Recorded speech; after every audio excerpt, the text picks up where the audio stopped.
Hello friends, welcome back to my channel study corner. मैं रिचा। हमारी ये एनसीईआरटी साइंस की क्लास है जिसमें हम क्लास 8th की साइंस को डिस्कस कर रहे हैं। इससे पहले हमने क्लास 6 और क्लास 7 की एनसीईआरटी साइंस को पूरा ख़त्म कर दिया है चैप्टर वाइज। तो अगर आप उन वीडियोस को ना देखे हो तो पहले उन सभी वीडियो को देख लीजिए, तभी आगे के वीडियो देखिए, क्योंकि पीछे के वीडियो जब तक नहीं देखेंगे आगे की चीज़ें क्लियर नहीं होंगी। सारी चीज़ें एक दूसरे से जुड़ी हुई हैं, तो एक सीरियल से चलिए, धीरे धीरे चलिए, पर पीछे की सारी चीज़ें देखते हुए ही आगे बढ़िए, मैं यही कहूँगी। क्योंकि अब जैसे आज हम जिस चैप्टर को डिस्कस करने वाले हैं, यही चैप्टर हमने 6th क्लास में भी डिस्कस किया था। वहाँ चीज़ें थोड़ा स्टार्टिंग की थी, यहाँ उससे आगे की चीज़ें देखने को मिलेंगी। तो जब तक आप स्टार्ट वाली चीज़ें नहीं जानेंगे, आगे की चीज़ समझने में थोड़ी आपको प्रॉब्लम होगी। तो इसलिए मैं अपनी हर दिन की क्लास शुरू होने से पहले यही बोलती हूँ कि पीछे के वीडियोस देख के ही आगे बढ़िएगा, पीछे की चीज़ें स्किप मत करिएगा। आपके लिए, आपके एग्ज़ाम के लिए बेहद ही हेल्पफुल होगा ये सारी चीज़ें। आप किसी भी एग्ज़ाम की तैयारी कर रहे होंगे, चाहे वो टीचिंग से रिलेटेड कोई एग्ज़ाम हो जैसे CTET, KVS, CEET+B, TGT, PGT, या फिर एलटी ग्रेड का एग्ज़ाम जो यूपी में होता है, ये चीज़ें, या UPPSC, UPSSSC, UPSC, SSC, railway, bank, इन सभी एग्ज़ाम के पॉइंट ऑफ व्यू से इक्वली ये हेल्पफुल होगा आपको।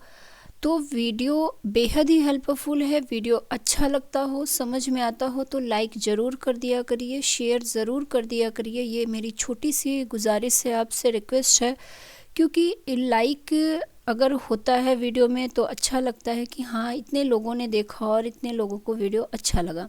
तो लाइक करने में कंजूसी मत किया करिए, लाइक करिए, क्योंकि देखते बहुत से लोग हैं लेकिन लाइक बहुत कम लोग करके जाते हैं। लाइक करिए, और अगर आपको कोई भी पॉइंट क्लियर ना हो तो कमेंट ज़रूर किया करिए। हम अपने नेक्स्ट वीडियो में उसको क्लियर करके ही आगे बढ़ेंगे।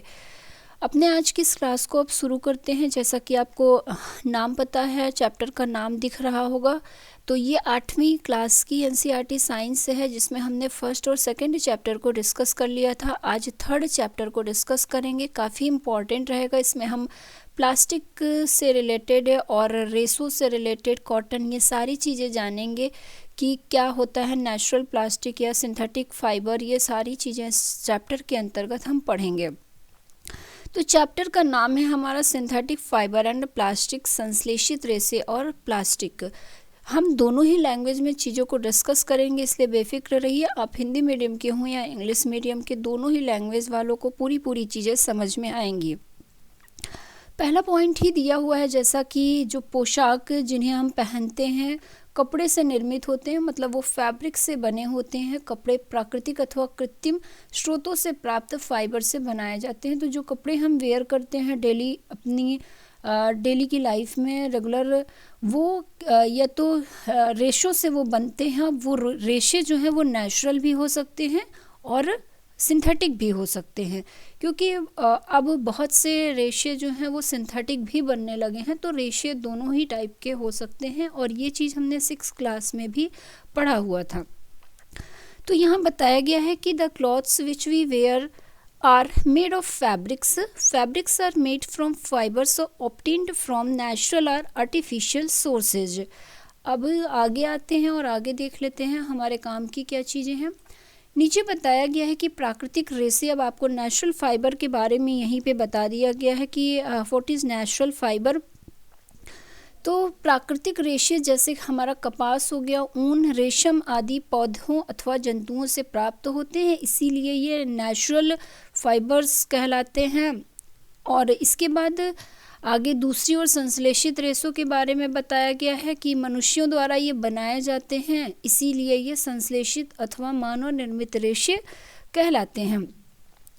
Natural fibers like cotton, wool, silk, etc. are obtained from plants or animals. The synthetic fibers, on the other hand, are made by human beings.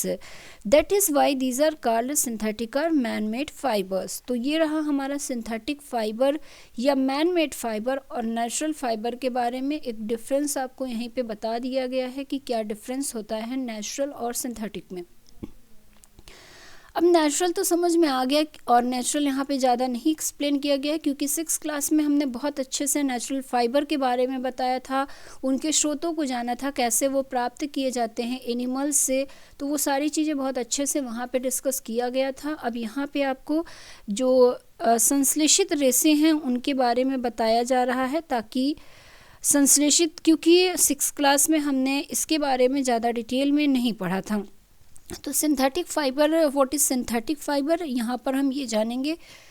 तो यहाँ पे बताया गया है कि ये कुछ चीज़ें हैं कि जैसे ये एक बीड्स की माला बनाई गई है और ये एक क्लिप है, क्लिप को जोड़ के एक चेन बनाई गई है। तो ये चीज़ें बताई गई हैं कि दोनों में क्या कॉमन, इसमें क्या समानता है, ये चीज़ें तो यहाँ पे बताया गया है।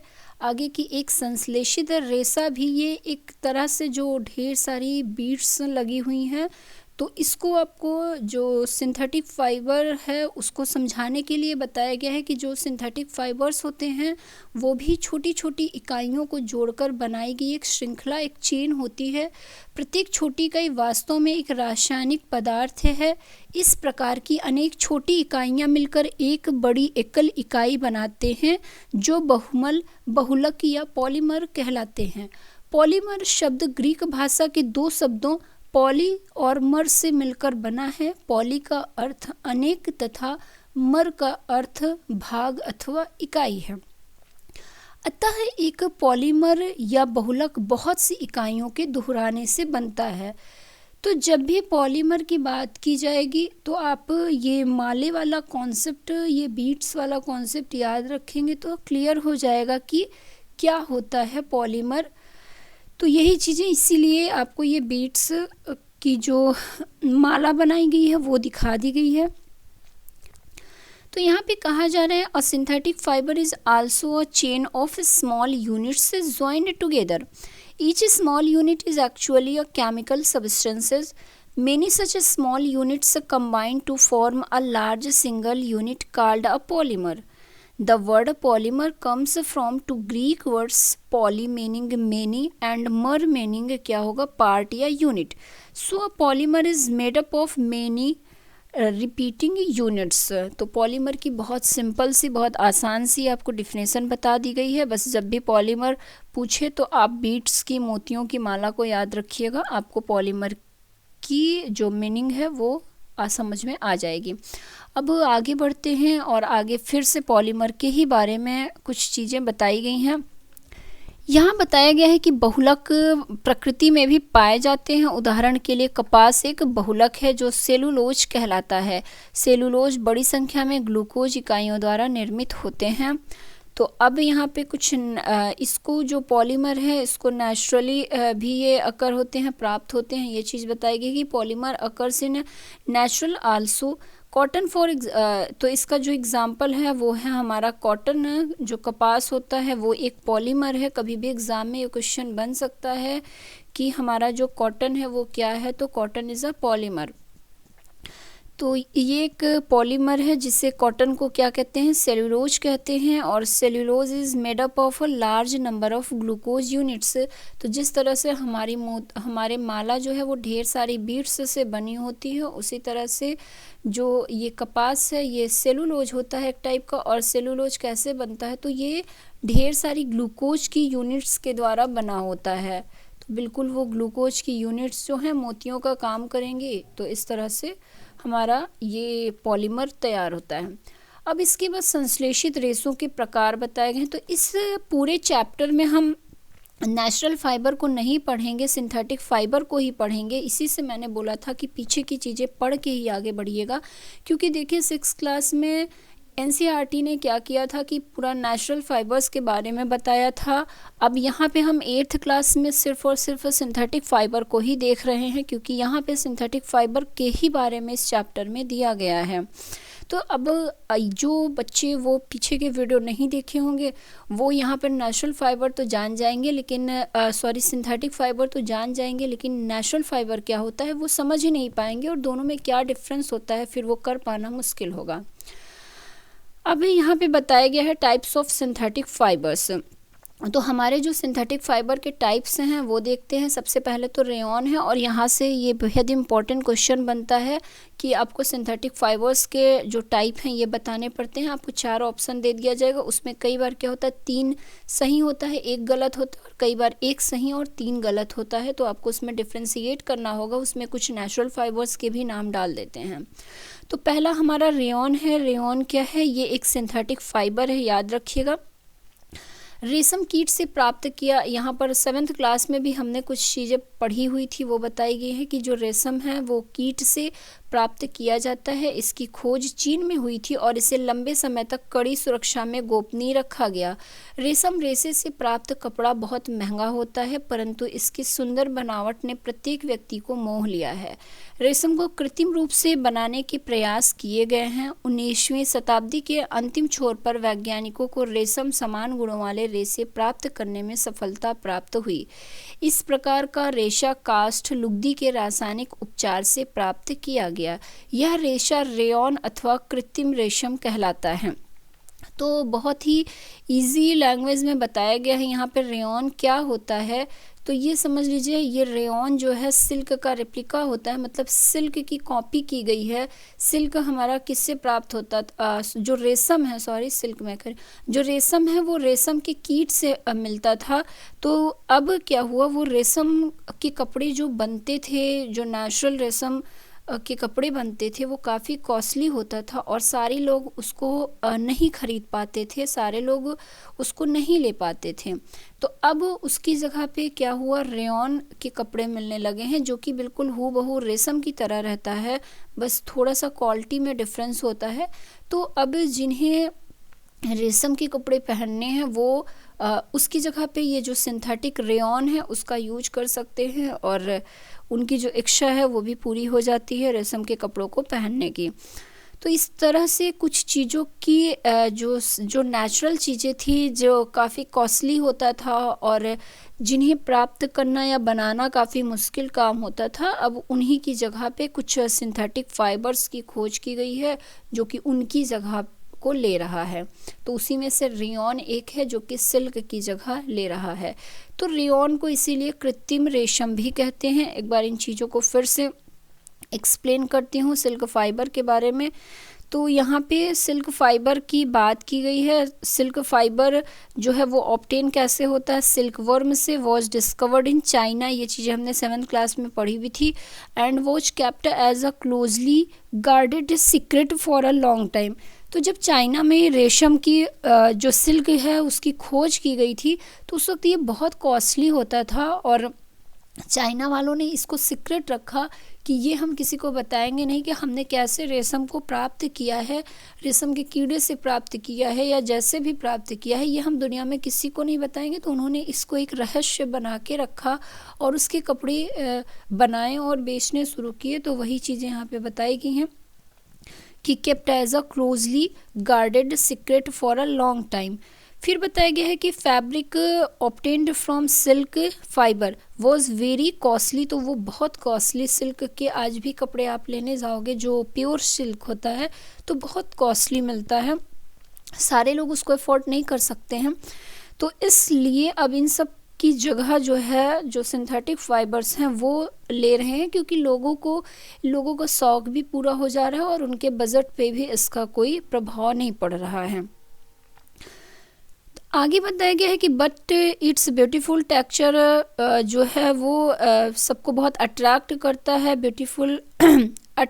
फिर है कि attempts were made to make silk artificial towards the end of the जो 19th सेंचुरी है, 19th सेंचुरी के अंत में scientist were successfully in obtaining a fibre having properties similar to that of silk. Such a fiber was obtained by chemical treatment of wood pulp. This fiber was called rayon or artificial silk. तो यही क्या है, rayon या artificial silk है, जिसके बारे में आपको बता दिया गया है और समझ में भी आ गया होगा। अब आगे बताया गया है कि यद्यपि रेयॉन प्राकृतिक स्रोत काष्ठ लुगदी से प्राप्त किया जाता है, यह एक मानव निर्मित रेशा है। यह रेशम से सस्ता होता है, परंतु इसे रेशम रेशों के समान बुना जा सकता है। इसे रंगों की कई किस्मों में रंगा जा सकता है। रेयॉन को कपास के साथ मिलाकर बिस्तर की चादरें बनाते हैं अथवा ऊन के साथ मिलाकर कालीन या गलीचा बनाते हैं। तो जो कारपेट मिलता है वो उसमें भी रेयॉन का यूज़ होता है। जो सॉक्स हो गए उसमें भी, जो रस्सियाँ हों गई उसमें भी, इन सभी जगह पे क्या है, इसका यूज होता है। सॉरी, यहाँ पे सॉक्स और रस्सियों में तो नायलॉन का यूज होता है। जो कारपेट हो गया आपका, और आजकल कॉटन के साथ या ऐसे बहुत से कपड़ों के साथ रेयॉन को मिक्स करके चादरें बनाई जा रही हैं और चीज़ें बनाई जा रही हैं। तो ये तो कहानी थी हमारी रेयॉन की। यहाँ पर ऐसा दिखाया भी गया है, एक कारपेट बना हुआ है और ये चादर और साड़ी वगैरह है, तो ये सारी रेयॉन से भी बनती है। अब दूसरा हमारा जो सिंथेटिक फाइबर है वो क्या है, नायलॉन है। तो नायलॉन से आप सभी परिचित होंगे। जो रस्सियाँ होती हैं वो नायलॉन की बनी होती हैं, या जो आप सॉक्स पहनते हैं वो कॉटन के भी आते हैं और नायलॉन के भी आते हैं। नायलॉन वाले सॉक्स सस्ते होते हैं और कॉटन वाले महंगे होते हैं। मतलब सबके अकॉर्डिंग चीज़ें अब अवेलेबल हो चुकी हैं, सबके बजट के अकॉर्डिंग। तो नायलॉन को जानते हैं, इसके बारे में जानते हैं। नायलॉन एक अन्य मानव निर्मित रेशा है। इसे 1931 में बिना किसी प्राकृतिक कच्चे माल मतलब पौधे या जंतु से प्राप्त का उपयोग करके बनाया गया। तो किसी भी कच्चे माल का उपयोग इसको बनाने में नहीं किया गया। इसका निर्माण कैसे हुआ, अब ये जानिए। तो नायलॉन जो है वो कोयला, जल और वायु से को बनाया गया। यह प्रथम पूर्ण रूप से संश्लेषित रेशा था। तो अगर आपसे पूछा जाए कि सबसे पूर्ण मतलब प्रथम रूप से संश्लेषित रेशा कौन सा था, तो वो नायलॉन था, रेयॉन नहीं। तो नायलॉन का नाम अब याद रखिएगा कि it was the first fully synthetic fibre. तो ये वाला क्वेश्चन बनता है, जहाँ से क्वेश्चन बनता है वो सारे पॉइंट मैं आपको इंडिकेट कर रही हूँ, तो वो अपनी कॉपी में अलग जगह रखिएगा। बताया गया है कि nylon is another man made fibre. In 1931 it was made without using any natural raw material from plant or animal. It was prepared from coal, water and air. It was the first fully synthetic fiber. तो first fully synthetic fibre का जब भी नाम आए तो वहाँ पर nylon होगा।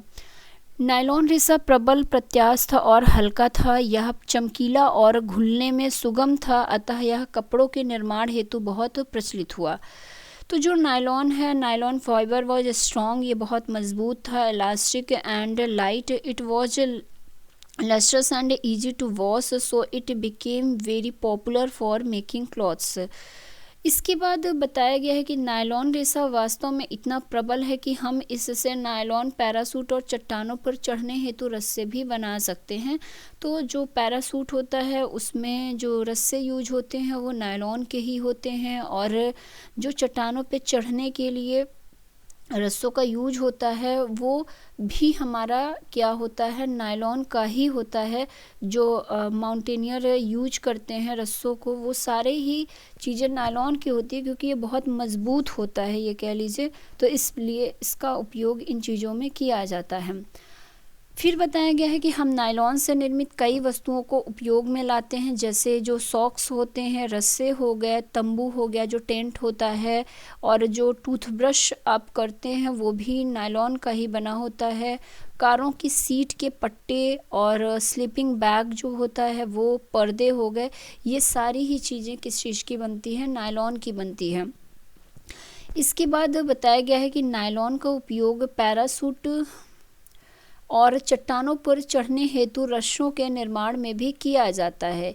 एक नायलॉन का तार इस्पात के तार से भी अधिक प्रबल होता है। तो ये नायलॉन की मजबूती के बारे में बताया गया है कि एक नायलॉन का जो तार होता है वो जो इस्पात होता है उससे भी कहीं ज़्यादा मजबूत होता है। तो अब आप इसकी मजबूती का अंदाज़ा लगा सकते हैं। बाकी आपको इमेज में भी दिख रहा होगा कि पैरासूट में ये जो रस्से हैं ये नायलॉन के होते हैं, और माउंटेन में जो भी कोई माउंटेनियर चढ़ता है तो जिस रस्से की सहायता से चढ़ता है वो भी नायलॉन का ही बना होता है।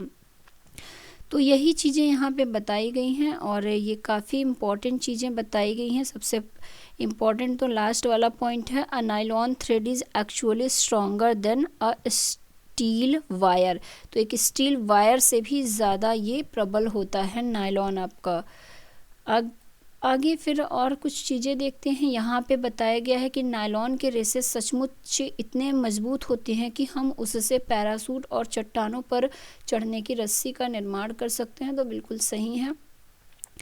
अभी इसके बाद और आगे बढ़ते हैं और आगे देख लेते हैं हमारे काम की क्या चीज़ है। तो यहाँ पे अब एक तीसरे तरह का सिंथेटिक फाइबर को एक्सप्लेन किया गया है, थर्ड टाइप का, जिसका नाम है पॉलीएस्टर या एक्रेलिक।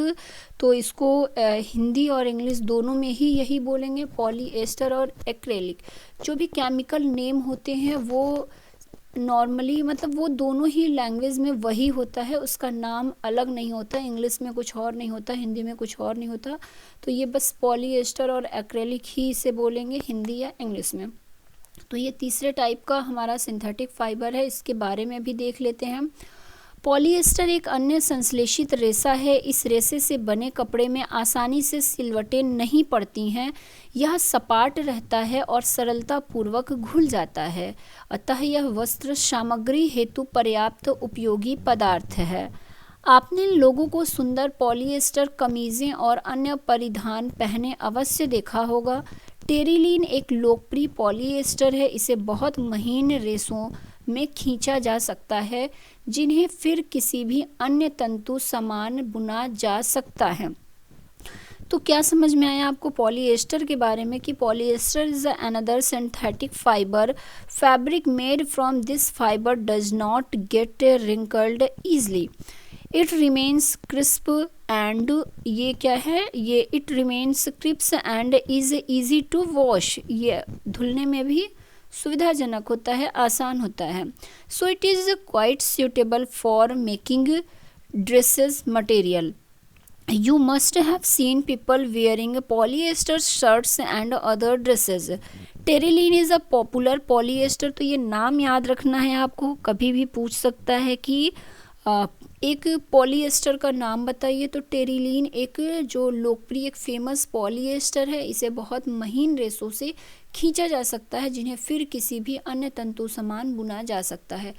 तो पॉलीएस्टर और पॉलीएस्टर के बारे में आपको समझ में आ गया है कि इससे जो आप डेली वेयर के कपड़े पहनते हैं, शर्ट वगैरह, वो पॉलीएस्टर से बन रहे हैं आजकल। और ये इस वजह से भी बनते हैं इससे क्योंकि ये बहुत सॉफ्ट होते हैं पॉलीएस्टर जो हैं, और धुलने में आसान होते हैं, पहनने में सुविधाजनक होते हैं, लोगों को अट्रैक्ट करते हैं। तो ये चीज़ें थी कुछ पॉलीएस्टर के बारे में आपको। और टेरिलीन का नाम याद रखिएगा, ये एक फेमस पॉलीएस्टर है। अब उसके बाद आपको पेट के बारे में बताया गया है कि पेट क्या होता है। पेट एक सुपरिचित प्रकार का पॉलीएस्टर है। एक तो हमने एक्रेलिक पॉलीएस्टर को जाना, अब दूसरे टाइप का यहाँ पे आपको पेट के बारे में बताया गया है, जो कि दूसरे टाइप का क्या है, ये दूसरे टाइप का पॉलीएस्टर है पेट। तो ये पेट को कहा जाए तो ये पॉलीएथाइलिन टेरिप्थैलेट है। इसका पेट का पूरा नाम क्या है, ये केमिकल नेम है। इसका केमिकल नेम थोड़ा टफ होता है, तो यहाँ पर आपको शॉर्ट फॉर्म में इसे बताया गया है, और ये बोला भी ऐसे ही जाता है पेट ही।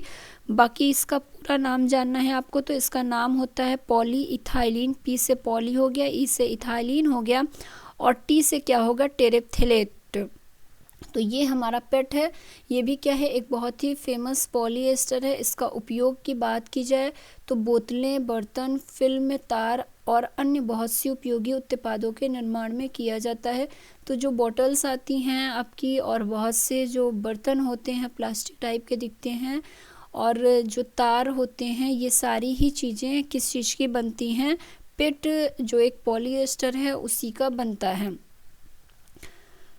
इसके बाद अब पॉलीएस्टर के बारे में थोड़ा सा और आपको बता दिया गया है यहाँ पर कि ये बना कैसे है। पॉलीएस्टर की बात की जाए तो ये दो शब्दों से मिलकर बना है, पॉली प्लस एस्टर। वास्तव में एक रसायन जो एस्टर कहलाता है की इकाई की पुनरावृत्ति है से बनता है। एस्टर की बात की जाए तो एस्टर वे रसायन है जो फलों को उनकी गंध प्रदान करते हैं। निर्मित कपड़े पॉलीकॉट, पॉलीवूल, टेरिकॉट आदि नामों से बेचे जाते हैं। जैसा कि नाम सुझाते हैं, ये कपड़े दो प्रकार के रेशों को मिलाकर बनाए जाते हैं। पॉलीकॉट पॉलीएस्टर और कपास का मिश्रण है। पॉलीवूल जो है वो पॉलीएस्टर और ऊन का मिश्रण है। तो यहाँ पे आपको जो पॉलीएस्टर है उसके बारे में बताया गया है कि पॉलीएस्टर से जो निर्मित कपड़े होते हैं वो मार्केट में आपको मिल जाएंगे टेरिकॉट के नाम से, पॉलीवूल के नाम से और पॉलीकाट के नाम से। और इसके नाम से समझ में आ रहा है कि जो पॉलीएस्टर के कपड़े हैं ये दो चीज़ों के मिक्सचर से बनते हैं।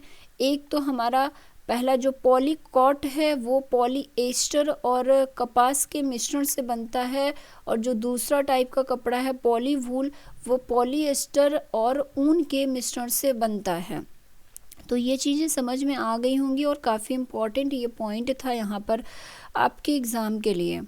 तो polyester is actually made up of the repeating units of a chemical called an ester. Esters are the chemical which give fruits their smell. Fabrics are sold by names like polycot, polywool, terrycot. फिर उसके बाद दिया गया है कि as the name suggests these are made by mixing two types of fibers. Polycot is a mixture of polyester and cotton, and next जो है वो पॉलीवूल है। तो polywool is a mixture of polyester and wool. तो ये आपको कुछ polyester के बारे में बताया गया है और उससे बनने वाले कपड़ों के बारे में बताया गया है।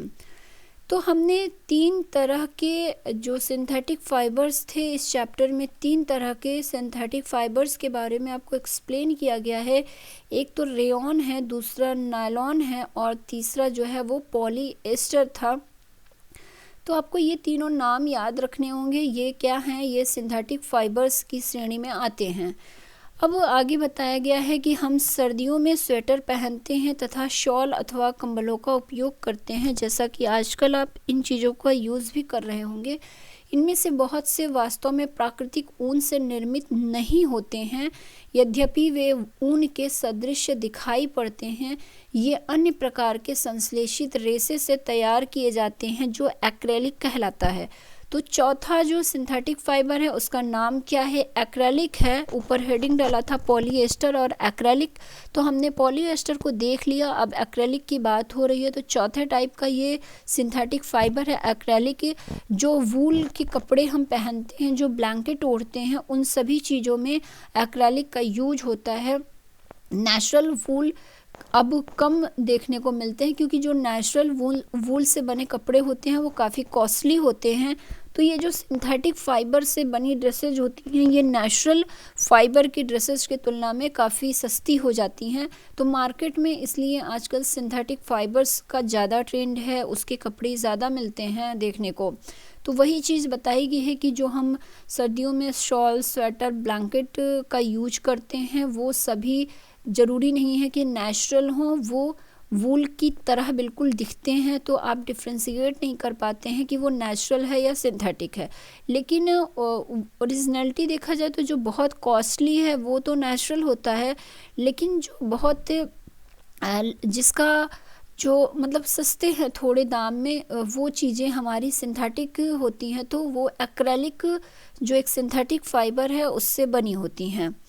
प्राकृतिक स्रोतों से प्राप्त वूल काफ़ी महंगा होता है, यही चीज़ जो मैंने बताया आगे लिखा हुआ है। और एक्रेलिक से जो बनी वस्तुएं होती हैं या जो ड्रेस होते हैं वो सस्ते भी होते हैं और थोड़ा अट्रैक्टिव भी होते हैं क्योंकि उसमें ऑप्शन बहुत सा होता है बनाने के लिए। तो ये विविध रंगों में उपलब्ध होते हैं। संश्लेषित रेशे अधिक टिकाऊ और पहुंच के भीतर होते हैं, जिससे ये प्राकृतिक रेशों की अपेक्षा अधिक लोकप्रिय हैं। तो आजकल का जो ट्रेंड है वो यही है कि चीज़ें हमें हमारे बजट में मिल जाएं और ऐसी चीज़ भी हो जो लोगों को अट्रैक्ट करे, जिसमें हम अच्छे दिखें। तो उन सभी के लिए जो सिंथेटिक फाइबर्स हैं वो काफ़ी अच्छे हो गए हैं आजकल मार्केट में। फिर आगे बताया गया है अब संश्लेषित रेशे के बारे में कि जो सिंथेटिक फाइबर्स होते हैं गर्म करने पर ये पिघल जाते हैं। यह वास्तव में संश्लेषित रेशों का एक हानिकारक गुण भी है। तो जो सिंथेटिक फाइबर्स हैं वो बजट के हिसाब से देखा जाए तो हमारे लिए बहुत सूटेबल होते हैं, क्योंकि आपको जिस रेंज में चाहिए होगा सस्ते से सस्ते और महंगे से महंगे वो मिल जाएंगे, लेकिन उसका एक दुष्प्रभाव भी है, उसका एक हार्मफुल इफ़ेक्ट भी है हमारे लिए, हमारी बॉडी के लिए और हमारी लाइफ के लिए, कि जैसे ही ये हीट के संपर्क में आते हैं, आग के संपर्क में आते हैं, ये पिघलने लगते हैं, पिघल जाते हैं। इन वस्त्रों में आग जल्दी लगती है, तो इसलिए जो एक सजेशन दी जाती है कि जब भी कोई किचन में काम करे तो वहाँ पर नेचुरल फाइबर्स के बने कपड़े को ही पहन के किचन में या आग के सामने कोई काम करे। जो सिंथेटिक होते हैं वो आग लगने की उसमें चांसेस बहुत जल्दी होती है।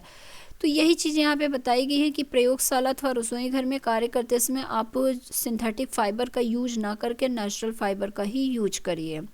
सभी संश्लेषित रेसे पेट्रोलियम मूल के कच्चे माल जो पेट्रो रसायन कहलाते हैं से विविध प्रक्रमों द्वारा तैयार होते हैं। तो ये भी चीज़ आपको बता दिया गया है कि जो संश्लेषित जो सिंथेटिक फाइबर होते हैं वो कैसे तैयार होते हैं। तो all the synthetic fibres are prepared by a number of process using raw materials of petroleum origin called petrochemicals. तो ये इम्पॉर्टेंट पॉइंट है, ये भी इसको ध्यान रखिएगा कि जो हमारे सिंथेटिक फाइबर्स हैं वो पेट्रो रसायन से निर्मित होते हैं। अब आगे जो सिंथेटिक फाइबर्स हैं उनके कुछ कैरेक्टरिस्टिक्स के बारे में आपको बताया गया है कि जो सिंथेटिक रेसे हैं अद्वितीय गुणधर्मों वाले होते हैं जो इन्हें परिधान सामग्री हेतु लोकप्रिय बनाते हैं।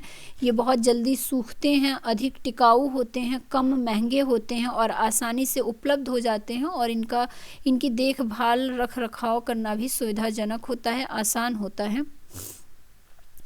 फिर आगे बताया गया है आपको कि जो प्लास्टिक के बारे में आगे बताया गया है, ये यहाँ से क्वेश्चन एक बनता ही बनता है एग्ज़ाम में। तो संश्लेषित रेसे की तरह प्लास्टिक भी एक पॉलीमर है। तो अभी तक हमने सिंथेटिक फाइबर के बारे में 4 सिंथेटिक फाइबर को देखा था। इसके बाद अब आगे बताया गया है कि जो प्लास्टिक होता है ये भी क्या है, सिंथेटिक फाइबर की तरह एक पॉलीमर है। सभी प्लास्टिकों में इकाइयों की व्यवस्था एक ही प्रकार नहीं होती, कुछ में एक रेखी तो अन्य में यह क्रॉसबद्ध होती है। तो ये आपको बताया गया है प्लास्टिक के बारे में कि यहाँ बताया गया है कि plastic is also a polymer like the synthetic fibre. All plastics do not have the same type of arrangement of unit. तो हमने ऊपर जो सिंथेटिक फाइबर की अरेंजमेंट देखी थी वहाँ देखा था बिल्कुल एक तरह से वो अरेंज था, लेकिन जो प्लास्टिक है वो एक टाइप से अरेंज नहीं होता है। ये बताया गया है कि all plastics do not have the same types of arrangement of units. In some it is linear and in other it is cross linked. तो ये लीनियर भी हो सकते हैं और क्रॉस लिंक्ड भी हो सकते हैं। आगे आपको इमेज भी दिखाई गई है। यहाँ पे देखिए, ये ऊपर तो आपको एक लीनियर क्रम में जो प्लास्टिक का है वो दिखाया गया है, और ये वाला जो है वो क्रॉस लिंक्ड प्लास्टिक को दिखाया गया है। तो इस तरह से 2 टाइप के से ये बनते हैं। फिर आगे बताया गया है कि प्लास्टिक की वस्तुएं सभी संभव आकारों और साइज़ों में उपलब्ध हैं, जैसा आप चित्र 3.7 में देख सकते हैं। तो यहाँ पे प्लास्टिक से बनी हुई कुछ वस्तुओं को दिखाया जा रहा है, जैसे चेयर हो गया, बाल्टी हो गया, ग्लास हो गया, या बच्चों के जो खिलौने होते हैं वो सारी चीज़ें हो गई। तो ये चीज़ प्लास्टिक से निर्मित होती है। वही यहाँ पे बताया गया है कि प्लास्टिक आसानी से इस सांचे में ढाला जा सकता है, मतलब प्लास्टिक को आप कोई भी शेप या कोई भी साइज दे सकते हैं, अर्थात इसे कोई भी आकार दिया जा सकता है।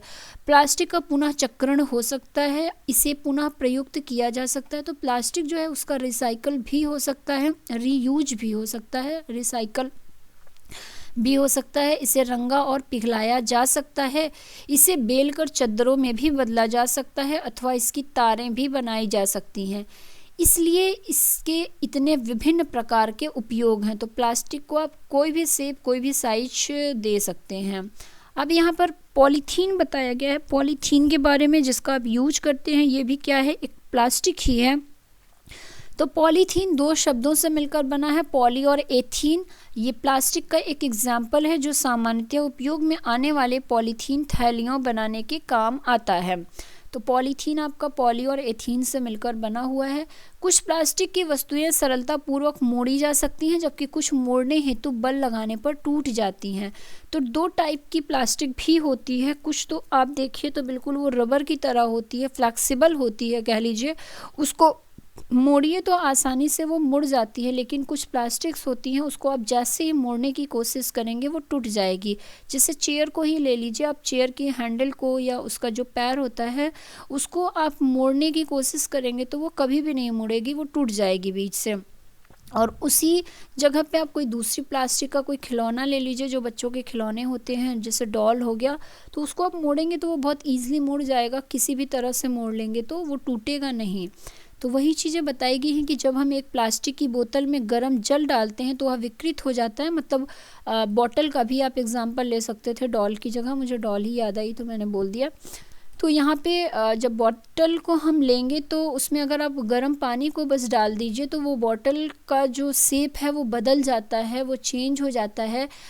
तो यहाँ पे अब दोनों टाइप की प्लास्टिक के बारे में बताया गया है कि ऐसा प्लास्टिक जो गर्म करने पर आसानी से विकृत हो जाए और सरलतापूर्वक मुड़ जाता है, उसे हम थर्मोप्लास्टिक कहते हैं।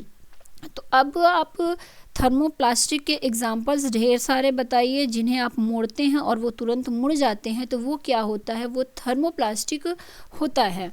पॉलीथीन और पीवीसी थर्मोप्लास्टिक के कुछ उदाहरण हैं। पॉलीथीन को आप मोड़ लीजिए या कैसे भी कुछ भी कर सकते हैं, फाड़ सकते हैं, तो ये क्या है, एक थर्मोप्लास्टिक है। पीवीसी हो गया, ये भी क्या है, थर्मोप्लास्टिक का ही एग्जाम्पल है।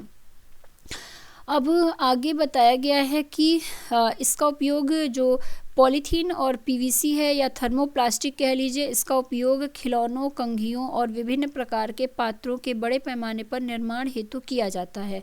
अब मैंने दो तरह की प्लास्टिक बताई आपको, तो जो दूसरा प्लास्टिक है वो थर्मोसेटिंग प्लास्टिक है। नाम में बस थोड़ा सा चेंज हुआ है, थर्मो और थर्मोसेटिंग। तो जहाँ सिर्फ थर्मो होगा वो सॉफ्ट प्लास्टिक की श्रेणी में आएगा, और जहाँ सेटिंग लग जाएगा वो जो है हमारा हार्ड प्लास्टिक हो जाएगा। तो कुछ प्लास्टिक ऐसे होते हैं जिन्हें एक बार सांचे में ढाल दिया जाता है तो उन्हें आप कितना भी गर्म कर लीजिए वो चेंज नहीं होगा, उनके आकार में कोई परिवर्तन नहीं होगा।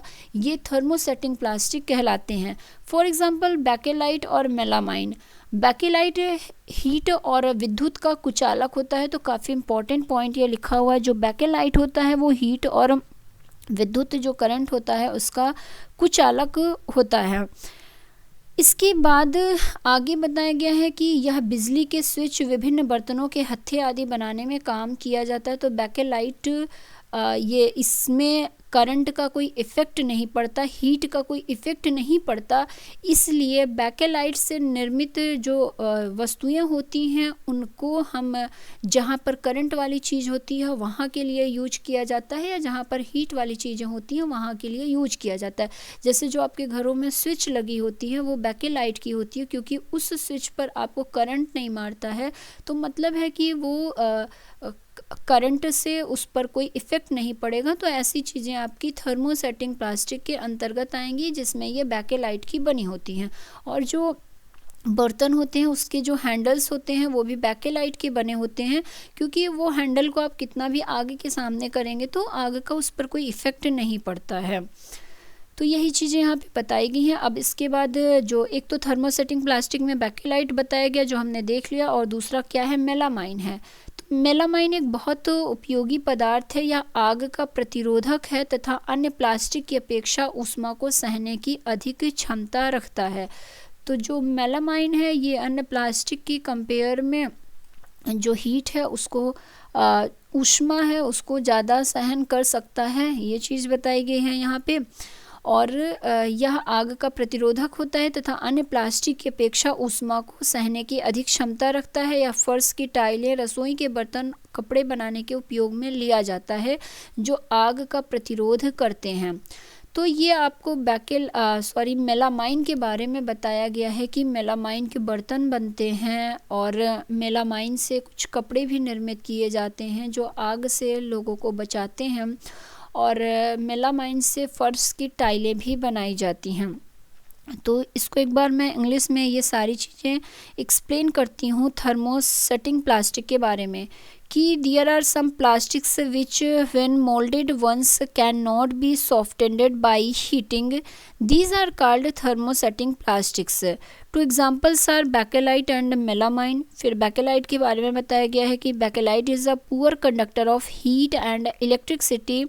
It is used for making electrical switches, handles of various utensils। फिर मेलामाइन के बारे में बताया गया है कि melamine is a versatile material, it resist fire and can tolerate heat better than other plastics. It is used for making floor tiles जो हैं और kitchenware and fabrics which resist fire.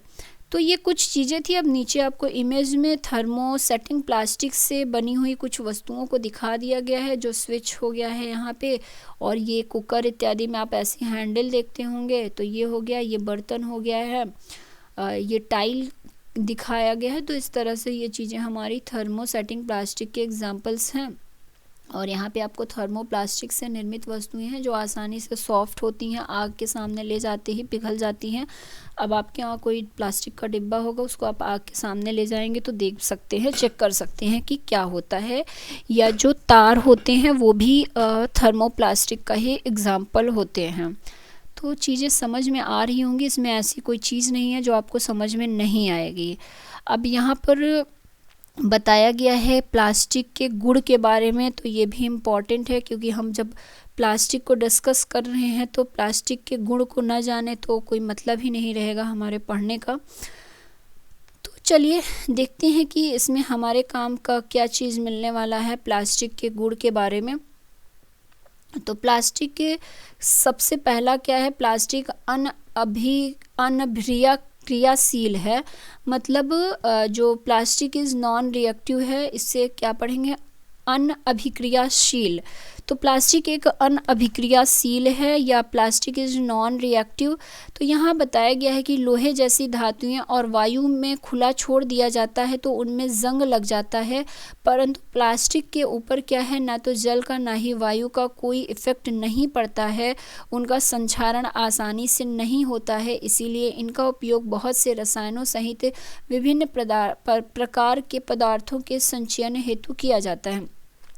तो जो प्लास्टिक है, इसीलिए इसका जो main quality होती है वो ये होती है कि ये नॉन रिएक्टिव होता है, किसी भी केमिकल के साथ ये रिएक्ट नहीं करता है। अब आप लोहे से बने किसी बर्तन में किसी केमिकल को रखेंगे तो क्या होता है, कई बार वो रिएक्ट कर जाता है अगर उस केमिकल में लोहे से रिएक्ट करने की कोई क्वालिटी है तो। लेकिन प्लास्टिक के साथ ऐसा नहीं है, आप उसमें कोई भी केमिकल को रख सकते हैं, वो क्योंकि प्लास्टिक जो है वो नॉन रिएक्टिव होता है, उस पर कोई इफ़ेक्ट नहीं पड़ता है इन चीज़ों का। इसके बाद दूसरा पॉइंट बताया गया है कि plastic is light, strong and durable. जो प्लास्टिक है वो हल्का होता है, प्रबल होता है और चिरस्थायी होता है। ये आप सभी जानते हैं कि विभिन्न प्रकार के जो प्लास्टिक हैं वो बहुत हल्के, प्रबल, चिरस्थायी और विभिन्न आकारों और साइज़ों में ढाला जा सकता है, अतः यह विभिन्न उद्देश्यों हेतु उपयोग में लाया जा सकता है। प्लास्टिक सामान्यतः धातुओं की अपेक्षा सस्ते होते हैं। ये उद्योग और घरेलू कार्यों में व्यापक रूप से उपयोग में लिए जाते हैं। विभिन्न प्रकार के प्लास्टिक पात्रों की सूची अब आप बनाइए, आपके घरों में जो भी हैं बर्तन या सामान वगैरह, और समझ सकते हैं। अब तीसरी जो प्लास्टिक की क्वालिटी है वो ये है कि प्लास्टिक कुचालक होता है, मतलब प्लास्टिक्स आर पुअर कंडक्टर। तो ये चीज़ तो हमने ऊपर देखा ही है कि इस पर विद्युत का प्रभाव नहीं पड़ता है, मतलब इलेक्ट्रिक का कोई प्रभाव नहीं पड़ता है। और जो सेकेंड टाइप का प्लास्टिक था थर्मोसेटिंग, उस पर हीट का भी कोई प्रभाव नहीं पड़ता है। तो यहाँ पे ये चीज़ें हैं, जैसे अग्निशह प्लास्टिक के बारे में बताया गया है कि यद्यपि संश्लेषित रेशे आसानी से आग पकड़ लेते हैं, परंतु यह जानना रोचक होगा कि आग बुझाने वाले जो कर्मचारी हैं वो भी क्या करते हैं, जो कर्मचारी होते हैं वो भी जो परिधान पहनते हैं वो मेलामाइन प्लास्टिक की ही उस पर लेयर चढ़ी होती है जो उसे अग्निरोधक बनाती है। तो ऊपर हमने मेलामाइन प्लास्टिक की क्वालिटी को पढ़ा था कि इस पर हीट का कोई इफ़ेक्ट नहीं पड़ता है। तो वही चीज़ें हैं कि जो हमारे अग्निशमक अग्निरोधक ड्रेसेस होती हैं, या जो कर्मचारी होते हैं जो आग बुझाने के लिए जाते हैं कहीं भी, वो इसी से बनी ड्रेस का यूज करते हैं। मतलब वो ड्रेस के ऊपर जो है वो मेलामाइन प्लास्टिक की लेयर चढ़ी होती है, जिससे उन पर आग का कोई इफ़ेक्ट नहीं पड़ता है। तो ये चीज़ बताई गई है। अब यहाँ पे देख लेते हैं और क्या है नीचे। यहाँ पे ये लिस्ट है, इस लिस्ट पे आने से पहले कुछ ये पॉइंट ही देख लेते हैं कि क्या आप जानते हैं। तो यहाँ पे प्लास्टिक से रिलेटेड कुछ इम्पोर्टेंट पॉइंट दिए गए हैं। तो सबसे पहला पॉइंट है कि plastics are extensive use in the healthcare industry. Some examples of their use are the packaging of tablets, threads used for stitching wounds, syringes, doctors gloves and a number of medical instruments. तो plastic का स्वास्थ्य देखभाल उद्योग में व्यापक उपयोग होता है। तो एक तरफ जहां प्लास्टिक का दुष्प्रभाव भी हमारी लाइफ में बहुत ज़्यादा देखने को मिल रहा है, वहीं दूसरी तरफ देखा जाए तो प्लास्टिक से मेडिकल ट्रीटमेंट की चीज़ों तक को बनाया जाता है, दवाइयों में भी यूज किया जा रहा है, टैबलेट्स गोलियों में। तो प्लास्टिक का स्वास्थ्य देखभाल उद्योग में व्यापक उपयोग होता है। इसके उपयोग के कुछ उदाहरण दवा की गोलियों, टंकियों को पैक करने हेतु, घावों को सीने हेतु जो धागे बनते हैं, यहाँ पर है जो गोलियां होती हैं, आप देखते होंगे वो जिस रैपर में रहता है वो भी प्लास्टिक का ही होता है। तो वही लिखा हुआ है कि दवा की गोलियों को पैक करने हेतु, और जो ऑपरेशन होता है और उसमें जो टाँके लगे होते हैं, उसमें जिस धागे का प्रयोग होता है वो भी क्या होता है, प्लास्टिक से ही बना होता है। जो सिरिंज होती है वो भी प्लास्टिक से ही बनी होती है। और जो डॉक्टर के ग्लव्स होते हैं और बहुत से जो चिकित्सकीय यंत्र होते हैं वो प्लास्टिक से ही निर्मित होते हैं। फिर बताया गया है कि माइक्रोवेव ओवन में भोजन पकाने हेतु विशिष्ट प्लास्टिक पात्र उपयोग में लिए जाते हैं। माइक्रोवेव ओवन में ऊष्मा खाद्य पदार्थ को पका देती है, परंतु प्लास्टिक पात्र को प्रभावित नहीं करती। तो अगर आपके यहाँ माइक्रोवेव होगा, ओवन होगा, तो उसमें आप उसके जो बर्तन होते हैं वो भी प्लास्टिक के ही होते हैं, लेकिन उस ओवन के अंदर का टेम्परेचर इतना ज़्यादा होता है कि खाना तो पक जाता है लेकिन उस प्लास्टिक पे कोई इफ़ेक्ट नहीं पड़ता है। तो ये चीज़ें हमें बताती हैं कि कुछ प्लास्टिक होते हैं जो कि नॉन रिएक्टिव होते हैं, उन पर हीट का कोई इफ़ेक्ट नहीं पड़ता है। फिर बताया गया टेफ्लॉन के बारे में कि ये एक विशिष्ट प्लास्टिक है जिस पर तेल और जल चिपकता नहीं है। यह भोजन पकाने के पात्रों पर न चिपकने वाली परत लगाने के काम आता है। तो नॉन स्टिक पैन जो आती है, आजकल बर्तन नॉन स्टिक के आ रहे हैं, आप देखते होंगे बहुत ट्रेंड में नॉन स्टिक अब मार्केट में हो रहा है। तो नॉन स्टिक के जो बर्तन हैं वो उस पर कहा जाता है कि खाना बनाइए आप तो ऑयल कम लगता है। तो वो इस वजह से लगता है, जो उसकी एक लेयर होती है ब्लैक कलर की, वो क्या होती है, वो टेफ्लॉन होती है, जो कि एक प्लास्टिक ही है। और वो टेफ्लॉन लेयर को उस बर्तन के ऊपर लगा दिया जाता है, जो नॉन स्टिक बर्तन होते हैं उस पर लगा दिया जाता है, जिससे क्या होता है उस पर ऑयल या वाटर जो है वो चिपकता नहीं है, खाना आपका उस पर चिपकेगा नहीं और तेल भी कम लगता है। तो ये कुछ चीज़ें थी प्लास्टिक के बारे में। अब आगे प्लास्टिक और पर्यावरण के बारे में बताया गया है आपको कि प्लास्टिक का पर्यावरण से क्या कनेक्शन है। तो ये तो बहुत ही आजकल दुष्प्रभाव भी प्लास्टिक का देखने को पड़ रहा है हमारे इन्वायरमेंट में। चलिए देखते हैं यहाँ पर क्या क्या बताया गया है। जब हम बाजार जाते हैं तो हमें प्लास्टिक अथवा पॉलीथीन थैली में लपेटी वस्तुएं मिलती हैं। यह एक कारण है कि हमारे घरों में प्लास्टिक का कचरा इकट्ठा होता जाता है, फिर यह प्लास्टिक कूड़ेदान में चला जाता है। प्लास्टिक का निस्तारण एक प्रधान समस्या है। तो जो प्लास्टिक है इसको ख़त्म नहीं किया जा सकता है। सबसे बड़ी इसके साथ यही प्रॉब्लम है कि प्लास्टिक को हम ख़त्म नहीं कर सकते हैं पूरी तरह से। आप इसको जलाने की कोशिश करेंगे तो इससे जो निकलने वाला धुआं होता है उसमें कार्बन डाइऑक्साइड बहुत ज़्यादा मात्रा में होता है और वो हमारे एनवायरनमेंट को बहुत ज़्यादा प्रभावित करता है। तो मतलब कहा जाए, और इसको अगर आप मिट्टी में दबाना चाहेंगे तो मिट्टी की उर्वरता ख़त्म हो जाएगी, ये मिट्टी को पॉल्यूटेड कर देता है। तो प्लास्टिक को किसी भी तरह से नष्ट नहीं किया जा सकता है। तो इसलिए क्या है कि इसका जो निस्तारण है एक बहुत बड़ी प्रॉब्लम हो चुकी है हमारे देश के लिए। तो बहुत सी जगह पे आप देखिए तो प्लास्टिक पर बैन भी लगा दिया गया है कि प्लास्टिक का यूज कम से कम हो, क्योंकि इसका जितना ही फ़ायदा है उससे कहीं ज़्यादा इसका लॉस है हमारे इन्वायरमेंट के लिए। पदार्थ जो प्राकृतिक प्रक्रिया जैसे जीवाणु की क्रिया द्वारा अपघटित हो जाते हैं जैव निम्नीकरण कहलाते हैं।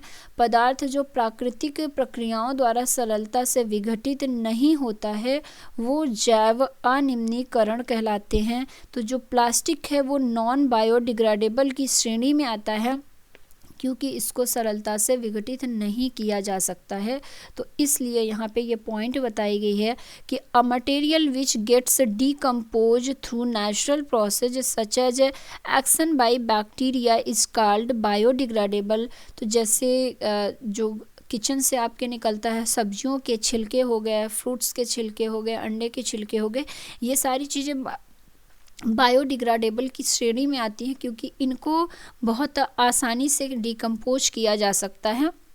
फिर आगे बताया गया है कि a material which is not easily decomposed by natural process is termed as non biodegradable. तो प्लास्टिक आपका नॉन बायोडिग्रेडेबल की श्रेणी में आएगा, ये भी ध्यान रखिएगा। अब यहाँ जैव अनिम्नीकरण और जैव निम्नीकरण के बारे में बताया गया है, मतलब कौन सी चीज़ बायोडिग्रेडेबल है और कौन सी चीज़ नॉन बायोडिग्रेडेबल है। तो जो आपका कागज़ है उसको ख़त्म किया जा सकता है, वो आपका क्या है, बायोडिग्रेडेबल है। और जो फल सब्जियों के छिलके हैं वो भी बायोडिग्रेडेबल है। और जो सूती कपड़ा है, कॉटन के कपड़े हैं, वो भी बायोडिग्रेडेबल है। इसलिए आजकल अब क्या हो रहा है, पॉलीथीन की जगह पे कॉटन के बैग्स का यूज किया जा रहा है चीज़ों के लिए। लकड़ी आपका ये भी बायोडिग्रेडेबल है, इसको भी जला देंगे तो हमारे इन्वायरमेंट में ज़्यादा दुष्प्रभाव नहीं देखने को मिलेगा। ऊनी वस्त्र भी बायोडिग्रेडेबल की श्रेणी में ही आता है।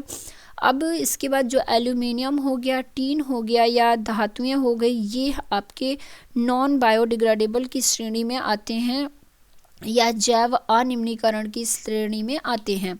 जो प्लास्टिक की थैलियां हैं वो भी जैव अनिम्नीकरण की श्रेणी में आते हैं। तो ये कुछ चीज़ें थी आपके बायोडिग्रेडेबल और नॉन बायोडिग्रेडेबल से रिलेटेड है।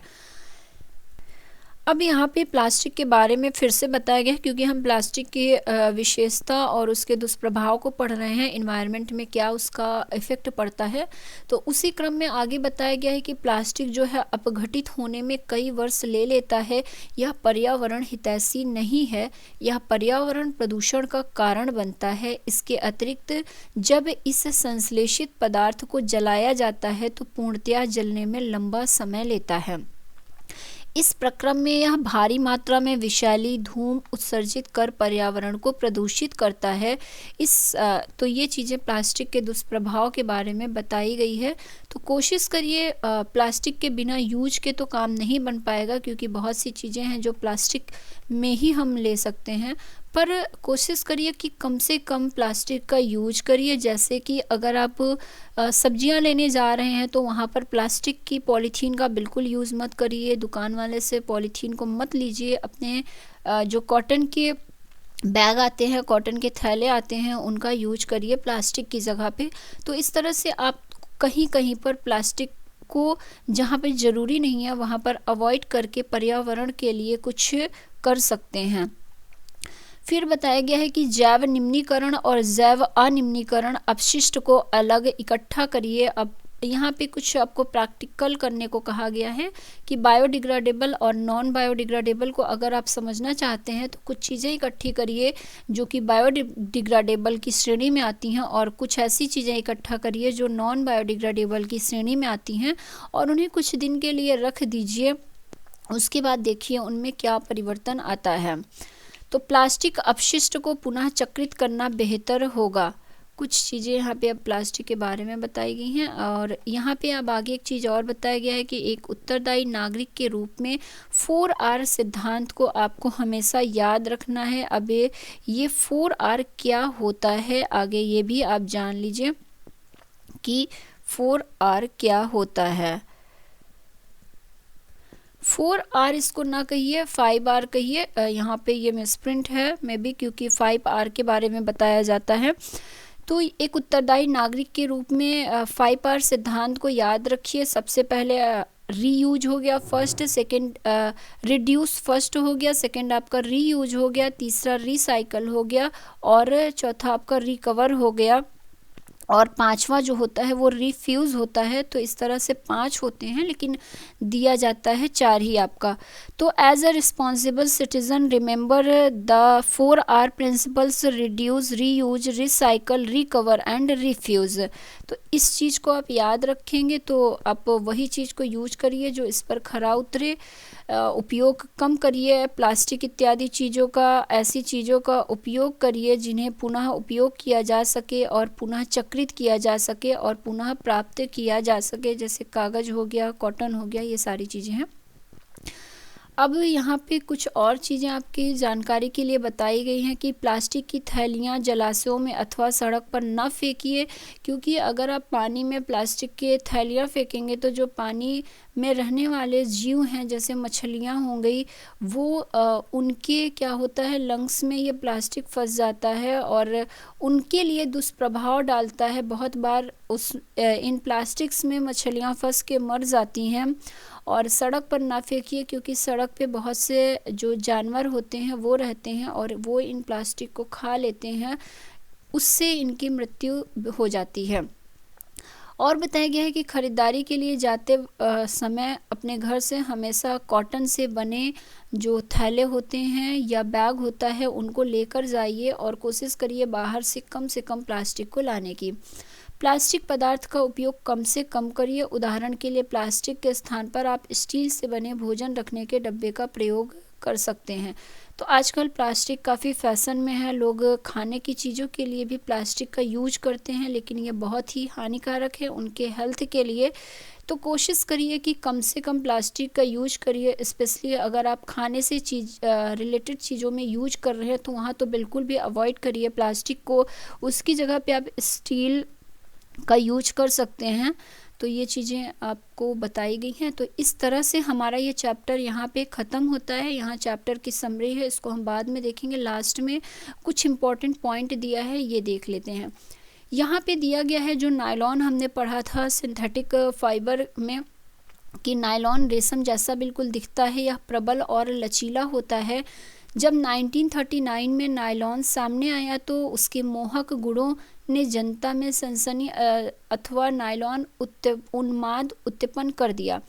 इस नए रेशे से बने महिलाओं के मोजे की भारी मांग थी, परंतु दुर्भाग्य से जब सेकेंड वर्ल्ड वार हो रहा था, द्वितीय विश्व युद्ध हो रहा था 1939 से 1945 के दौरान, नायलॉन उत्पादन का अधिकांश भाग पैरासूट बनाने हेतु काम में लिया जाने लगा।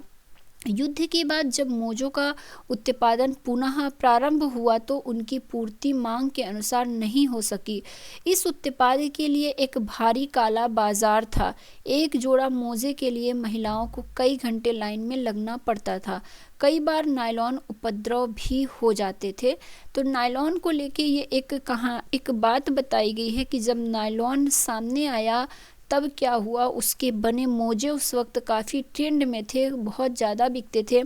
लेकिन उसी दरमियान सेकेंड वर्ल्ड वार हो गया तो इस नायलॉन का यूज अब पैरासूट को बनाने में किया जाने लगा, क्योंकि तब पैरासूट की उस युद्ध के दरमियान पैरासूट की और रस्सों की मांग ज़्यादा हो गई, तो पूरा का पूरा नायलॉन का यूज उसमें होने लगा।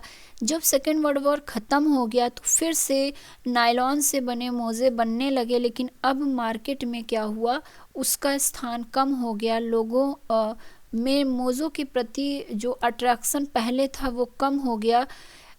उसके बाद है, इसके साथ साथ क्या हुआ कि मार्केट में बहुत ज़्यादा जो काला बाज़ारी थी वो होने लगी। इस वजह से भी फिर नायलॉन अपनी जगह खोता गया और नायलॉन की इससे बहुत सी लड़ाइयाँ भी देखने को मिली उस दरमियान। तो ये था हमारा चैप्टर। अब ये रही चैप्टर की समरी। चैप्टर की समरी आपको पढ़नी होगी क्योंकि मैंने सारे इंपॉर्टेंट चीज़ बता दिए हैं। और चैप्टर की समरी कभी भी स्किप मत किया करिए क्योंकि कई बार समरी में कुछ नए पॉइंट भी देखने को मिल जाते हैं, कुछ इंपॉर्टेंट पॉइंट भी। और कई बार एग्जामिनर क्या करता है, सीधे सीधे इस समरी को उठाता है और यहीं से क्वेश्चन बना देता है। तो किसी भी चैप्टर की समरी एक बार ज़रूर पढ़ा करिए। अगर आप पूरा चैप्टर भूल भी जाते हैं और समरी आपके माइंड में है तो बहुत सी चीज़ें क्लियर रहेंगी। तो समरी मैं आपके लिए छोड़ रही हूँ और मैं उम्मीद करती हूँ कि आप इसे पूरा पढ़ोगे, छोड़ोगे नहीं। अगर अब मेरा वीडियो अच्छा लगता हो तो वीडियो को लाइक कर दीजिएगा, शेयर कर दीजिएगा अपने फ्रेंड्स और फैमिली मेम्बर्स में। और अगर चैनल को सब्सक्राइब नहीं किया है तो चैनल को सब्सक्राइब कर लीजिए, बेल आइकॉन के बटन को ऑन कर दीजिए ताकि कोई भी वीडियो अपलोड हो तो उसका नोटिफिकेशन आप तक पहुंच जाए। और अब जल्दी ही आपकी ज्योग्राफी की भी क्लास शुरू होने वाली है क्योंकि साइंस पढ़ते पढ़ते बहुत से बच्चे बोर भी हो गए होंगे। रोज़ाना एक ही सब्जेक्ट का वीडियो मिल रहा है। तो अब 2 से 4 दिन में आपको ज्योग्राफी की भी क्लासेस मिलने लगेंगी और काफ़ी इंटरेस्टिंग होगा ज्योग्राफी पढ़ना। तो वीडियो से जुड़े रहिए, आगे आपको बहुत कुछ अच्छा, बहुत कुछ नया मिलने वाला है हमारे इस चैनल के माध्यम से। और वीडियो अच्छा लगता हो तो लाइक और शेयर कर दिया करिए। अपने नेक्स्ट वीडियो में हम फिर से मिलते हैं, तब तक के लिए जय श्री कृष्णा, राम राम, धन्यवाद।